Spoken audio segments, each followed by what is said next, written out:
Nice speedy oil change on an S60 D5 2002. Jack up the car, make sure it's fully supported on something like ramps or stands.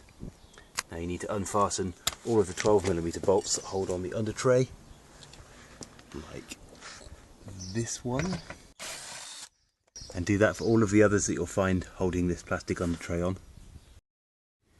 Now that you've exposed the underbelly of your car, look for the sump.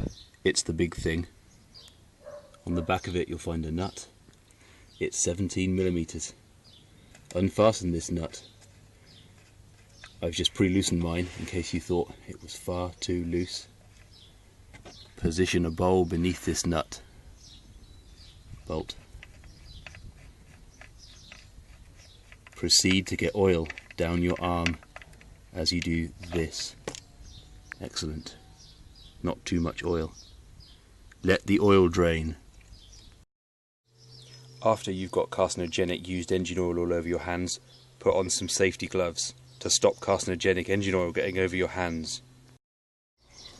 While the engine oil is still dribbling away nicely underneath the car, come up to the top, locate the oil filter housing. That's it, just there with the enormous nut shape on the top of it. It's made out of plastic. 36mm. Unfasten this. There's the top. Use one of your wife's nicest tops to position this on. There's the old filter. Remove the old filter. Just pull it upwards, straight into there, dripping oil everywhere. Get that down by the side. New filter in, this side up. Push. Fit. New O-ring. Fit that on there. Remove the old one, fit the new one on. With the new O-ring in place, fit the cap back on, fasten it back up again. Don't do it too tight, it's made of plastic. It says 25 Newton meters on the top of it. That's not very much. Don't do it up too tightly. What's the next stage? The drain plug. Put it back in. Drain plug reinstalled. Now is the time to use a new crush washer when you're doing this, if you've got one supplied or got one available. Don't tighten up these drain plugs too tightly, otherwise you'll never get them undone and they'll round off.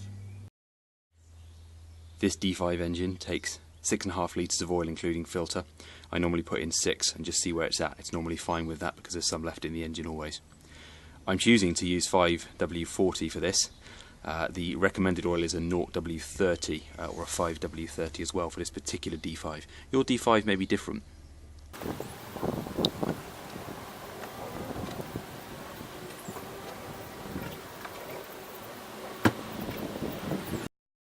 Now that you've filled it up with oil, wait for several minutes, check the dipstick, make sure the level's right.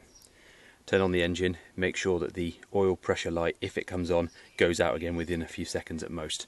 And make sure that it's not pissing oil everywhere from here and underneath the engine as well.